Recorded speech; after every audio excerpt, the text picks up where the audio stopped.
বৰচলাৰ মনমোহনীপুৰ চাহ বাগিচাত চপাই নৈৰ ভয়াৱহ গৰাখহনীয়া অব্যাহত আছে আৰু চপাই নৈৰ যি ভয়াৱহ গৰাখহনীয়াৰ ফলত ইয়াত বিঘাই বিঘাই চাহ বাগিচা চপাই নদীৰ বুকুত জাহ গৈছে।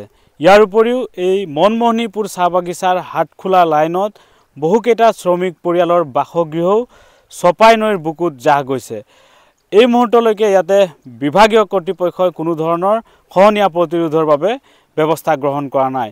ভয়ংকৰ ৰূপত এই চপাই নৈৰ যি গৰাখহনীয়া অব্যাহত থকাৰ ফলত ইয়াত বিঘাই বিঘাই চাহ বাগিচা এতিয়া জাহ গৈছে চপাই নৈৰ বুকুত। মই পোনে পোনে সেই খহনীয়াৰ ভয়াৱহ দৃশ্য দেখুৱাইছোঁ। এয়া হৈছে বৰচলা বিধানসভা সমষ্টিৰ মনমোহনীপুৰ চাহ বাগিচাৰ এই দৃশ্য আৰু ইয়াত এনেধৰণে চপাই নৈখনে এক ভয়াৱহ ৰূপত গৰাখহনীয়া অব্যাহত ৰাখিছে আৰু ইয়াত থকা যি ঢেকিয়াজুলি আৰু বাতাচীপুৰ সংযোগী এয়া যি গড়কপ্তানি পথ আৰু এই পথটো এতিয়া খহনীয়াই তীব্ৰ ভাবুকিৰ সৃষ্টি কৰিছে। কাৰণ আৰু মাত্ৰ কেইফুটমান বাকী এই যি ঢেকিয়াজুলি আৰু বাতাচীপুৰ সংযোগী যি গড়কপ্তানি পথ, এই গড়কপ্তানি পথটো খহনীয়াত আক্ৰান্ত হোৱাৰ উপক্ৰম হৈছে।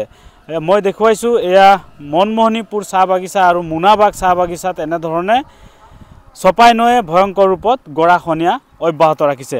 ইয়াত বহুকেইটা চাহ শ্ৰমিকৰ যি পৰিয়াল আছে তেওঁলোকৰ ঘৰ মাটি ভেটি সকলো উচন হৈছে। এনেধৰণেই চপাই নৈৰ বুকুত এফালৰ পৰা জাহ গৈছে এই অঞ্চলটোত। ইয়াৰ পিছতো ইয়াতে খহনীয়া প্ৰতিৰোধৰ বাবে কোনো ধৰণৰ যেনেধৰণৰ ব্যৱস্থা গ্ৰহণ কৰিব লাগিছিলে সেইধৰণে ব্যৱস্থা গ্ৰহণ কৰা নাই। দেখুৱাইছোঁ এনেধৰণে এইসমূহ চাহ বাগিচা চাহ গছ এনেধৰণে এফালৰ পৰা জাহ গৈছে এই চপাই নৈৰ বুকুত। আৰু অৰুণাচল যি পাহাৰৰ পৰা বৈ অহা এই চপাই নৈখনে এনেধৰণে ভয়ংকৰ ৰূপত যি গৰাখহনীয়া অব্যাহত থকাৰ ফলত ইয়াত চাহ গছৰ লগতে বহুকেইটা শ্ৰমিক পৰিয়ালৰ ঘৰ দুৱাৰ সকলো জাহ গৈছে। মই কথা পাতিম ইয়াতে আদিবাসী ছাত্ৰ সন্থাৰ বিষয়ববীয়া আছে, তেওঁলোক ইয়াত উপস্থিত হৈছে। কি ক'ব? প্ৰথমতে ধন্যবাদ জনাইছোঁ আমাৰ সাংবাদিক, আমাৰ ঢেকিয়াজুলি জ্যেষ্ঠ সাংবাদিক হৰেণ ভূমিজ ডাঙৰীয়াক, যে ইতিমধ্যে আমাৰ মাজত আহি যি গৰাখহনীয়াৰ খবৰ লৈছে। কিন্তু আমি দেখিবলৈ পাইছোঁ আৰু বহুত দিনৰ পৰা আমি প্ৰত্যক্ষ কৰিছোঁ প্ৰতিটো বছৰে চপাই নদীয়ে মনমোহনীপুৰ চাহ বাগিচা, মোনাবাগ চাহ বাগিচা বহুত অঞ্চল ক্ষতিগ্ৰস্ত কৰি অহা আমি দেখা পাইছোঁ।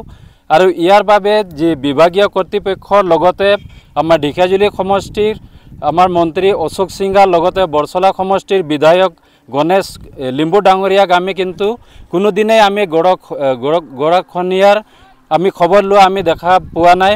আৰু সেইকাৰণে আমি মনমোহনীপুৰ চাহ বাগিচা, মোনাবাগ চাহ বাগিচাৰ যি ক্ষতিগ্ৰস্ত ৰাইজ হৈ আমি ধিক্কাৰ জনাইছোঁ যে বৰমৰীয়াসকল, ৰজাঘৰীয়াসকল যে ক্ষতিগ্ৰস্ত হৈ আছে আমাৰ বানপানীৰ ফলত, এই বানপানীৰ এবাৰো খবৰ ল'ব তেখেতসকলে নাহে।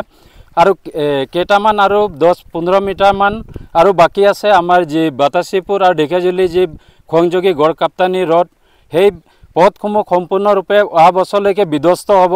আৰু আপোনালোকে নিশ্চয় দেখিবলৈ পাইছে যে মনমোহনীপুৰ চাহ বাগিচা ইতিমধ্যে 50-60 বিঘামান ইতিমধ্যে চাহ গছ ক্ষতিগ্ৰস্ত হৈছে।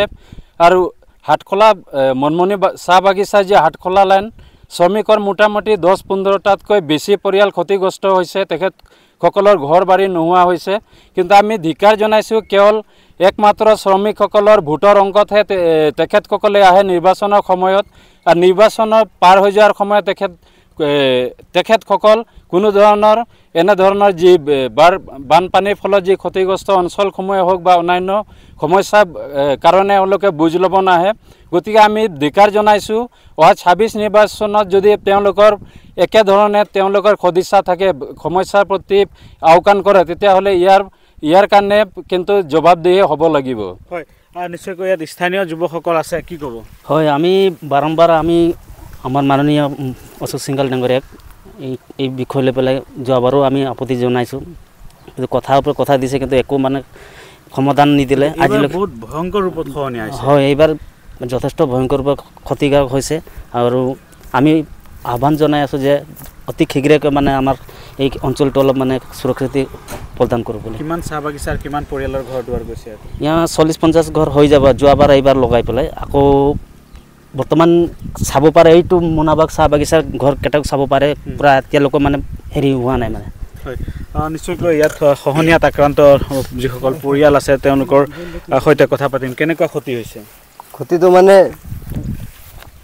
ঘৰবিলাকতে পানী চানী সোমাই যায় না ঘৰ গৈছে নেকি আপোনাৰ ঘৰ আমাৰতো ইফালে আছে এইটো খাবই আৰু কেইদিনমান পিছত আৰু বাৰ আহিলে ইয়াতে যথেষ্ট ক্ষতি হৈছে আৰু আমি এয়া কি কয় আমাৰ বিধায়ক গণেশ লিম্বু ডাঙৰীয়াক আমি আহ্বান জনাব বিচাৰোঁ আমাৰ ইয়াতে যি গৰাখহনীয়া হৈ আছে তাক কোনো মানে পদক্ষেপে লোৱা নাই আজিলৈকে ইমান ঘৰ লৈ গ'লে তথাপিও আজিলৈকে ইয়াতে চাব অহা নাই আমি অনুৰোধ জনাব বিচাৰোঁ গণেশ লিম্বু ডাঙৰীয়া ইয়াতে আহি কিনে এই গৰাখহনীয়াৰ সমাধান কৰক নিশ্চয়কৈ এনেধৰণে এইসকল ভুক্তভোগী খহনীয়াত আক্ৰান্ত যিসকল পৰিয়াল আছে তেওঁলোকে দাবী জনাইছে ইয়াত এই মুহূৰ্তলৈকে স্থানীয় বিধায়ক তথা জলসম্পদ বিভাগৰ যি বিষয়া কৰ্মচাৰীসকলে খহনীয়াৰ যি বুজ ল'বলৈ তেওঁলোকে উপস্থিত হোৱা নাই বুলি খুব প্ৰকাশ কৰিছে আৰু ইয়াত এনেধৰণে বিঘাই বিঘাই চাহ বাগিচা যা গৈছে লগতে বহুকেইটা পৰিয়ালৰ বাসগৃহ যা গৈছে এই চপাই নৈৰ যি প্ৰবল খহনীয়া অব্যাহত থকাৰ ফলত আৰু এনেধৰণে এতিয়া নৈ পৰিয়াল লোকসকল শংকিত হৈ পৰিছে এই চপাই নৈৰ ভয়াৱহ গৰাখহনীয়াৰ কবলত পৰি আপুনি বিচৰা বাতৰি পাব কেৱল নিউজ 18 এপত নিউজ 18 এপ ডাউনলোড কৰিবলৈ স্ক্যান কৰক এই QR কোড গুগল প্লে ষ্টৰতো পাব এই নিউজ 18 এপ